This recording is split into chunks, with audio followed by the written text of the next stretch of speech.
Everyone, कैसे हैं आप सब। आई होप के सारे स्टूडेंट बहुत ही अच्छे होंगे। तो जैसा कि आप लोगों ने देखा था, अभी हम लोग डिस्कशन कर रहे थे वायरस पे। ठीक है, वायरस में क्या क्या चीजें आप लोगों ने डिस्कशन किया, डिस्कवर से रिलेटेड कुछ उसके बेसिक इन्फॉर्मेशन आप लोगों ने वायरस से रिलेटेड लिया। ठीक है, अब जो सेकंड क्लास हम लोग लेंगे, थोड़ा सा आ जाते हैं वायरस की क्लासिफिकेशन पर। ठीक है, वायरस कैसे हमारे काम करते हैं, कैसे हमारे बॉडी में जाते हैं, कैसे आते हैं, चलिए इन सब पर थोड़ा सा डिस्कशन करते हैं। ठीक है, तो अगर आप हमारे चैनल में पहली बार आए हैं तो जल्दी से चैनल को सब्सक्राइब करिए और अपने सारे उन दोस्तों को शेयर करिए जिन्हें अब की बार टीजीटी, पीजीटी, एलटी ग्रेड का एग्जाम देना है। क्योंकि आपको इस तरीके से प्रिपरेशन करना है कि आपका एक भी क्वेश्चन ना छूटे, जैसा कि आपने अभी से पहले एग्जाम दिया था।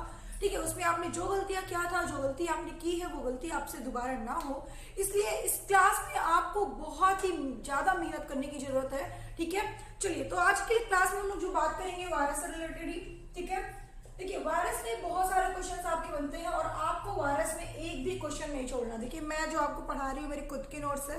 ठीक है, मैंने किसी से या किसी की यूट्यूब चैनल से या फिर किसी के नोट्स से अपनी नोट्स नहीं बनाई, मैंने सारे बुक से नोट्स बनाई है। ठीक है, मैंने देखा जहां से क्वेश्चंस आपके ज्यादा बनते हैं, एक भी क्वेश्चन आपका बाहर से नहीं आएगा अगर आपने जितना मैंने आपको पढ़ाया है उस तरीके से आपने एक भी पॉइंट अगर नहीं छोड़ा तो। ठीक है, चलिए तो बात करते हैं थोड़ा सा। अब आपने देखा होगा वायरस के बारे में अगर हम लोग थोड़ा सा डिस्कशन करें तो जो आपका वायरस होता है, ठीक है, ये आपका वायरस है और आपने देखा है कि जो वायरस होता है वो लिविंग और नॉन लिविंग दोनों होता है। और मैंने बताया आपको कि अगर वो लिविंग और नॉन लिविंग दोनों है तो इसका मतलब तो ये भी हुआ ना कि अगर इसे रिप्रोडक्शन करना है तो लिविंग की बॉडी में जाना होगा, क्योंकि अगर रिप्रोडक्शन करना है तो किसी होस्ट की बॉडी में जाना होगा। अगर होस्ट की बॉडी में नहीं जाएगा तो रिप्रोडक्शन नहीं कर सकता। ठीक है, क्योंकि तभी लिविंग कहलाता है जब किसी होस्ट की बॉडी में होता है ना। तो इसके लिए इसको किसी वायरस को किसी होस्ट की बॉडी में जाना होगा। फॉर एग्जाम्पल ये आपका एक बैक्टीरिया है। ठीक है, ये आपका एक बैक्टीरिया है और हमने बना दिया आपका एक वायरस। ठीक है, ये आपका वायरस है। ठीक है, अब जैसे ही आपका वायरस बैक्टीरिया के अंदर आया, इसने अपने डीएनए को, ठीक है, ये कभी भी वायरस पूरा अंदर नहीं आएगा बैक्टीरिया के अंदर। ठीक है, देखो यहाँ बहुत ध्यान से समझना, ये क्या किया, इसके डीएनए के पास आया और डीएनए के पास आने के बाद अपना डीएनए इसके डीएनए के साथ क्या कर दिया, अपना डीएनए इसके डीएनए के साथ जोड़ दिया। ठीक है, मतलब अटैच कर दिया। क्यों? क्योंकि इसको रिप्रोडक्शन कराना है। इसने बैक्टीरिया पर अटैक नहीं किया। क्यों नहीं किया? क्योंकि इसको रिप्रोडक्शन कराना है। अगर रिप्रोडक्शन कराना है तो इसको अटैक नहीं करना। ठीक है, बहुत ही चालाक होता है आपका वायरस। ठीक है, बहुत ही चालाक होता है, तभी इतना सारा परेशान करके रखा है। ठीक है, तो आपको ये याद रखना है कि वो क्या करता है, बैक्टीरिया के पास आता है और बैक्टीरिया के डीएनए पे अपना जेनेटिक मटेरियल को दे देता है और यहाँ से जो वायरस होता है वो केवल पूरा अंदर नहीं जाता, केवल अपने डीएनए को भेजता है। अब ये लो यहाँ पे इसका डीएनए बना है और ये वायरस भी अपना डीएनए को क्या कर दिया, इस तरीके से जोड़ दिया। ठीक है, ये लो।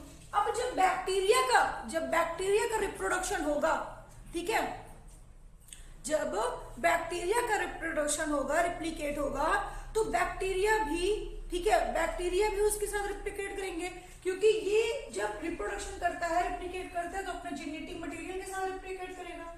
ठीक है, तो जब जेनेटिक मटेरियल के साथ रिप्लिकेट करेगा तो जब इसका डीएनए का रिप्लिकेट होगा तो इसका भी डीएनए का रिप्लिकेट होगा और इस तरीके से क्या हो जाएगा, इसका रिप्रोडक्शन हो जाएगा और यहाँ से इसको क्या मिल जाएंगे। अगर दो बैक्टीरिया को इसने लाया तो ये लो भाई, दो बैक्टीरिया के साथ दो वायरस आ गए, फिर इसने यहाँ पे लाया तो ये बन गए, फिर इसने यहाँ पे लाया तो ये बन गए। इस तरीके से ये देखो बन जाएंगे और इसके पास भी रिप्रोडक्शन की क्वांटिटी बढ़ जाएगी। समझ में आ रहा है मैंने क्या बोला आपको? ठीक है, तो मेरा कहने का ये मतलब है कि जब बैक्टीरिया रिप्लिकेट करेगा तो बैक्टीरिया फिर 4 बैक्टीरिया उसके साथ जेनेटिक मेकअप के साथ रिप्लिकेट करेंगे। इस तरह का वायरस डीएनए रिप्लिकेट होता जाएगा और इस प्रोसेस को हम लोग लाइसोजेनिक सर्किल कहते हैं। मेरा बताने का यहाँ से ये मतलब था, इसे हम लोग क्या कहते हैं, लाइसोजेनिक कहते हैं। ठीक है, अब देखो यहाँ पे आपको थोड़ा सा ध्यान देना ये है कि जैसे मैंने यहाँ पे आपको बताया कि ये बैक्टीरिया जो होता है इस तरीके से रिप्लिकेट करता है। ठीक है, देखो आपने बुक में देखा होगा, कभी कभी अगर पढ़ी होगी अच्छे से, इंटरमीडिएट की बुक आपने देखा होगा, तो ये आपका वायरस बना हुआ है और वायरस ने क्या किया, दो बैक्टीरिया को रिप्लिकेट किया, मतलब कि दो बैक्टीरिया इसके साथ रिप्लिकेट हुआ, इसका भी जेनेटिक मेकअप यहाँ पे है, इसका भी जेनेटिक मेकअप यहाँ पे वायरस का हो गया, बैक्टीरिया का हो गया। तो ये भी साथ में रिप्लिकेट कर लिया, ठीक है। फिर ये दोनों वायरस क्या किए, ये भी 2 कर दिए, है ना, ये भी 2 कर दिए और ये भी 2 कर दिए, ये लो, फिर से क्या हो गया, फिर से ये रिप्लिकेट कर लिया। तो इस तरीके से बहुत सारे बैक्टीरिया हो गए, इसका डीएनए भी क्या हो गया, डीएनए में कब रिप्लिकेट हो गया, बैक्टीरिया का भी और वायरस का भी। तो ये दोनों काम कर लिया, हाँ बिल्कुल कर लिया।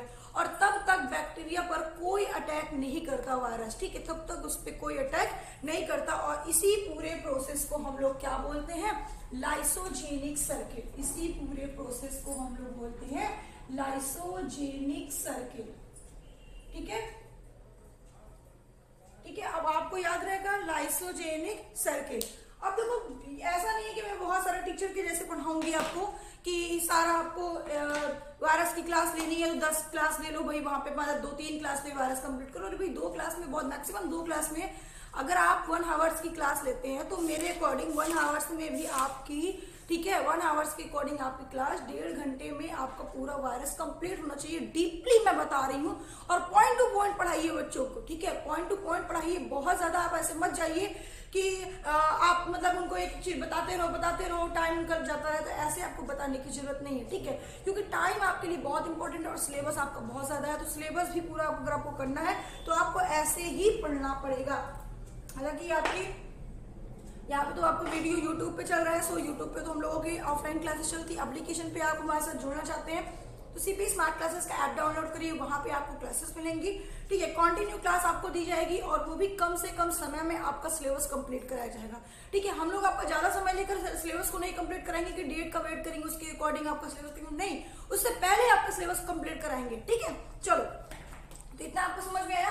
क्वेश्चन पूछा जाता है कि यहाँ से क्या क्वेश्चन पूछा जाता है कि डीएनए की बैक्टीरिया वायरस अपना रिप्रोडक्शन कैसे करता है, तो आपको बताना है कि बैक्टीरिया के साथ अपना डीएनए को मेकअप करता है और जब रिप्लिकेट इसका होता है तो वायरस का भी डीएनए रिप्लिकेट होता है, इस तरीके से वो अपना रिप्रोडक्शन कर लेता है। इस पूरे प्रोसेस को हम लोग कौन सा प्रोसेस बोलते हैं, लाइसोजेनिक सर्किल बोलते हैं। यही से आपका क्वेश्चन आता है, लाइसोजेनिक सर्किल बोलते हैं, ठीक है। एक तो ये आपका हुआ लाइसोजेनिक सर्किल, आपने पढ़ लिया, ठीक है। अच्छा, लाइसोजेनिक सर्किल तो आपको समझ में आ गया, लेकिन एक आपका और भी होता है जिसे हम लोग बोलते हैं क्या, जिसे हम लोग, हाँ सर इसको सही कर दीजिए, ठीक है, ठीक है, ये तो आपका लाइसोजेनिक हो गया, ठीक है। और एक आपका होता है लैक्टिक जेनिक, ठीक है, लैक्टिक सर्किल जेनिक होता है। अब ये जो लैक्टिक होता है, ठीक है, ये जो लैक्टिक होता है ये कैसा होता है अगर बात करें तो इसमें क्या होता है, इसमें बैक्टीरिया पर ये वायरस अटैक कर देते हैं। ये आपका वायरस है और वायरस अपने बैक्टीरिया के साथ यहाँ पे आया और आने के बाद, ठीक है, अपने वायरस आया, अपने डीएनए को अंदर भेजा और बोला कि जाओ भैया उसके डीएनए पे अटैक कर दो, और उसके डीएनए पे अटैक कर देता है। और बैक्टीरिया में जो एंजाइम होते हैं उसी एंजाइम को यूज करके अपना एंजाइम बना लेता है, ठीक है, मतलब अपना ही एंजाइम का काम बना लेता है, इतना चालाक होता है भाई ये, ठीक है। तो आपको बता देना है कि जो ये प्रोसेस होता है, ये प्रोसेस किसे क्या होता है, लाइटिक होता है, और ये कौन सा होता है, ये लाइसोजेनिक होता है, ये लाइटिक जेनिक होता है। लाइटिक जेनिक में क्या करता है, लाइटिक जेनिक में जो अटैक कर देता है वायरस पे। लाइसोजेनिक क्या होता है, जो अटैक नहीं करता तब तक जब तक कि उसका रिप्रोडक्शन नहीं हो जाता। तो मतलब कि रिप्लिकेट अपने डीएनए को, जेनेटिक मेकअप को रिप्लिकेट कराने के लिए बैक्टीरिया पर अटैक नहीं करता, लेकिन जैसे ही उसको रिप्लिकेट हो जाता है, उसका काम हो जाता है, तो हो सकता है कि वो उस पर अटैक कर दे, उसका मूड चेंज हुआ, माइंड चेंज हुआ और उसने उस पर अटैक कर दिया, ठीक है। लेकिन लाइटिक जेनिक में क्या होता है, लाइटिक जेनिक में ऐसा कुछ नहीं होता। लाइटिक जेनिक में अगर उसको बैक्टीरिया को मारना है तो बैक्टीरिया के अंदर अपने डीएनए को वायरस भेजता है और उसके डीएनए पे अटैक कराता है। और साथ ही साथ जो उसके एंजाइम होते हैं, ठीक है, जो उसके एंजाइम होते हैं उसी एंजाइम को यूज कर अपना, ठीक है, अपना डीएनए भी बना लेता है और भी उसे अटैक करने में आसानी हो जाती है और उसके पास और सारे हो जाते हैं। तो इस तरीके से इस पूरे प्रोसेस को हम लोग क्या बोलते हैं, लैक्टिक जेनिक एंजाइम बोलते हैं, लैक्टिक जेनिक सर्किल बोलते हैं, ठीक है। तो आपको ये 2 चीज कंफर्म हुआ। यहाँ से आपके 2 क्वेश्चन पूछे जाते हैं। एक क्वेश्चन आपके एग्जाम में आया था, जब बैक्टीरिया के पास वायरस आते हैं तो उनके डीएनए का नष्ट नहीं करते हैं, ठीक है, उनके डीएनए के साथ जुड़ जाते हैं। तो इस अवस्था को हम लोग क्या बोलते हैं, तो आपको बताना है, इस अवस्था को हम लोग बोलते हैं प्रोफेज, ठीक है। ये क्वेश्चन आपका आया हुआ है इसलिए हमने आपको बता दिया, ठीक है। इसको हम लोग बोलते हैं प्रोफेज, ठीक है, प्रोफेज स्टेज बोलते हैं। कब, जब आपका ये किस में आएगा, ये आपका लाइसोजेनिक में सर्किल में आएगा। और ये कब आप बताओगे, जब आपका वायरस, ठीक है, बैक्टीरिया के अंदर जाता है और बैक्टीरिया के अंदर जाकर उसके डीएनए से अपने डीएनए को अटैच कर लेता है, तो उस अवस्था को हम लोग क्या बोलते हैं, उस अवस्था को हम लोग बोलते हैं प्रोफेज। लेकिन जब पूरा रिप्लिकेट करने लगता है, इसका जेनेटिक मेकअप रिप्लिकेट हो जाता है, पूरे प्रोसेस को हम लोग बोलते हैं लाइसोजेनिसिस। तो यहाँ से आपको 3 वर्ड को याद करना है, लैक्टिक क्या होता है, लाइसोजेनिक क्या होता है, प्रोफेज अवस्था क्या होता है, प्रोफेज स्टेज क्या होता है। ठीक है, तो ये हुआ आपका सर्कल के बारे में, यहाँ से जो आपके क्वेश्चन पूछे जाते हैं। ठीक है, अब थोड़ा सा आते हैं डिसीज ऑफ वायरस के बारे में डिस्कशन करने की। डिसीज ऑफ वायरस कौन कौन से होते हैं। ठीक है, अगर आपको हमारी वीडियो अच्छी लगी तो प्लीज चैनल को सब्सक्राइब करिए एंड वीडियो को शेयर करिए, और जल्दी से सीपी स्मार्ट क्लासेस की एप्लीकेशन डाउनलोड कर अपना क्लास जल्दी से कंटिन्यू करिए, क्योंकि आपके पास टाइम बहुत कम है। ठीक है, एक टाइम होता है लेकिन बहुत कम होता है यहाँ पे, क्योंकि जिस हिसाब से आपका सिलेबस है, अगर आपने सिलेबस देखा है अच्छे से, तो जिस अकॉर्डिंग आपका सिलेबस है, पूरे सिलेबस का आपको सारी चीजें पढ़नी होगी। लाइफ सर्किल है आपका पूरा, ठीक है, इसके करेक्टर्स क्या है, डिसीज होने वाले क्या है, जितने आपके फाइलम है, ठीक है, आपको तो 10 फाइलम ही पढ़ने हैं, उसके क्लासिफिकेशन पढ़ना है, उससे होने वाले डिसीज प्रोटोजोआ से पढ़ना है, बहुत सारा टॉपिक आपको कवर करना होता है।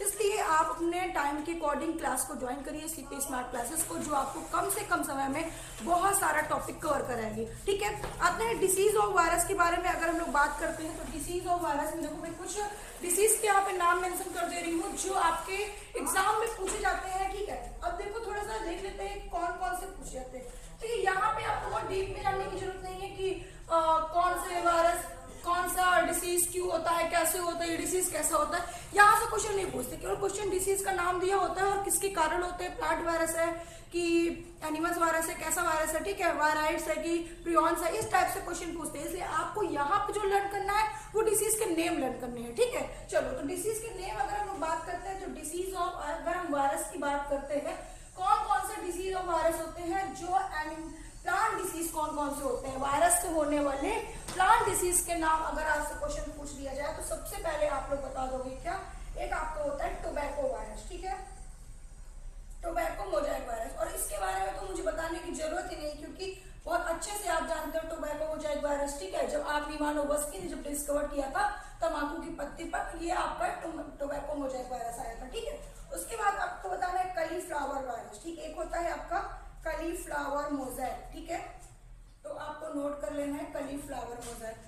थर्ड आपका होता है शुगर केन मोजाइक। ठीक है, तो आपको ये भी याद करना है कि वायरस में होते हैं, प्लांट वायरस में होते हैं एक शुगर मोजाइक। ठीक है, उसके बाद यहाँ पे लीफ कट ऑफ पपाया होता है। ठीक है, इसको भी आप नोट कर लो। ठीक है, लीफ कट ऑफ पपाया आपका होता है। ठीक है, उसके बाद अगर बात करते हैं थोड़ा सा, तो आपको होता है चिली मोजाइक। ठीक है, चिली मोजाइक ये भी आपको याद कर लेना है, जो प्लांट वायरस होते हैं। ठीक है, उसके बाद येलो मोजाइक। ठीक है, आपको ये याद कर लेना है कि येलो मोजाइक वायरस कौन से होते हैं।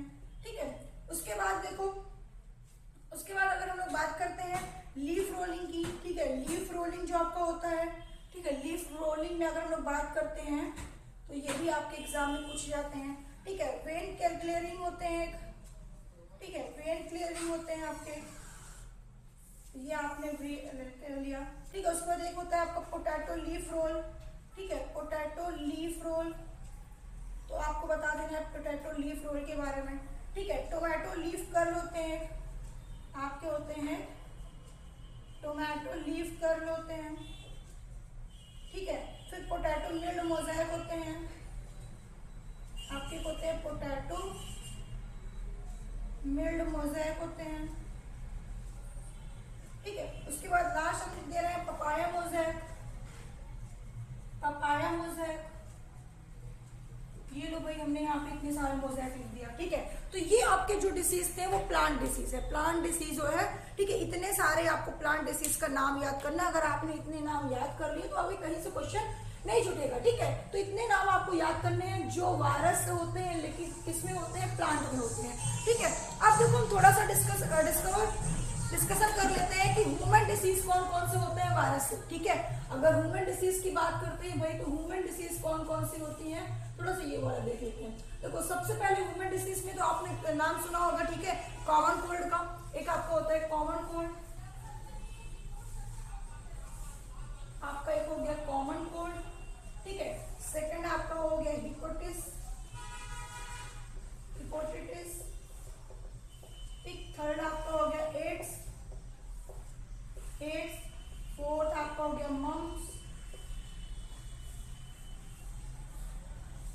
आपका हो गया मम्स, नेक्स्ट आपका हो गया पोलियो, ठीक है, नेक्स्ट आपका हो गया डेंगू, उसके बाद आपका हो गया चिकन पॉक्स, नेक्स्ट आपका हो गया स्मॉल पॉक्स, और एक आपका हो गया चिकुंजिया, ठीक है।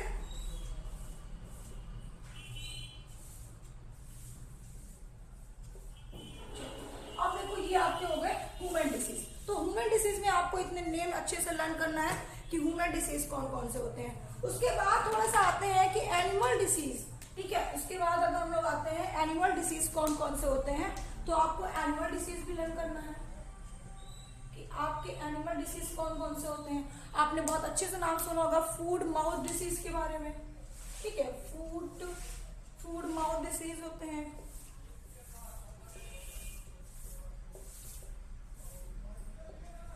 ठीक है, फूड माउथ डिसीज होते हैं आपके। उसके बाद नेक्स्ट आपका एक होता है जिसको हम लोग बोलते हैं रेबीज, है ना। रेबीज का नाम तो आप बहुत ही अच्छे से सुने होंगे। रेबीज होता है जिसको हम लोग बोलते हैं पागलपन, है ना। रेबीज कहते हैं ना कुत्ते के काटने से रेबीज हो जाता है, पागलपन होने लगता है ना। तो ये आपके कुछ डिसीज थे।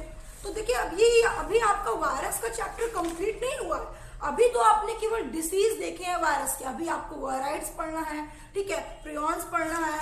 उसके बाद आपको पढ़ना है कि वायरस में कैसे, किसमें प्लांट में सिंगल वायरस होते हैं कि डबल वायरस, ठीक है, डबल स्टैंडर्ड डीएनए होता है कि सिंगल स्टैंडर्ड आरएनए होता है, ठीक है, उसके बारे में आपको पढ़ना है। फिर उसके बाद कुछ कैरेक्टर्स के बारे में पढ़ना है, क्या नॉन लिविंग के फीचर्स होते हैं, क्या लिविंग्स के फीचर्स होते हैं, ठीक है। तब आपका ये चैप्टर कंप्लीट होगा वायरस का। तो वायरस अभी आपकी क्लास थोड़ी सी और होगी, ठीक है, जिसमें आपको 1-2 क्लास और दिया जाएगा। लेकिन अगर आप लाइव क्लास के साथ हमारे साथ जुड़ते हो तो आपका 1 आवर्स में जो क्लासेस होंगे, आपने देखा होगा कि हमने जो क्लास अपलोड किया है उससे 16 मिनट का क्लास होता है, ठीक है। तो वो तो मैंने देखा कि अभी कम से कम समय में मैंने लगभग आपका सिलेबस कंप्लीट कर दिया, ठीक है। तो आपके पास टाइम बहुत ज्यादा नहीं है, इसलिए आप जल्दी से सीपी स्मार्ट क्लासेस का एप्लीकेशन डाउनलोड करिए, जिसमें आपको पूरा सिलेबस कवर कराया जाएगा। और मैं आपको इस बात की गारंटी देती हूँ कि आपके एग्जाम डेट के अकॉर्डिंग हम नहीं चलेंगे, उससे पहले हम आपको, ठीक है, सिलेबस कवर कराएंगे, ठीक है। अगर आपका एग्जाम 10 डेज को है, मतलब अगर 10 तारीख को आपका एग्जाम होता है, तो मैं आपको 6 डेट को आपका पूरा सिलेबस कवर कराने की गारंटी लेती हूँ, ठीक है। ऐसा नहीं है कि आपका भी क्वेश्चन छूटने वाला है, आपको प्रैक्टिस भी कराऊंगी और क्वेश्चन भी आपको इंपॉर्टेंट क्वेश्चन भी बताऊंगी, ठीक है। बाद में बहुत सारे क्वेश्चन पे डिस्कशन भी करूंगी। सिलेबस में आपको कवर करा दूंगी उसी डेज, ताकि आप अच्छे से अपना रिवीजन कर सकें, ठीक है। बाकी बस मुझे ज्यादा बताने की जरूरत नहीं है। अगर आपको हमारी क्लास अच्छी लगी तो जल्दी से सीपी स्मार्ट क्लासेस का एप्लीकेशन डाउनलोड करिए और हमारे चैनल पे जल्दी से आइए, हमारे साथ जल्दी से जुड़िए, क्योंकि बहुत सारे स्टूडेंट हमारे साथ जुड़ चुके हैं, बस आप ही लोगों का इंतजार है। Okay, thank you.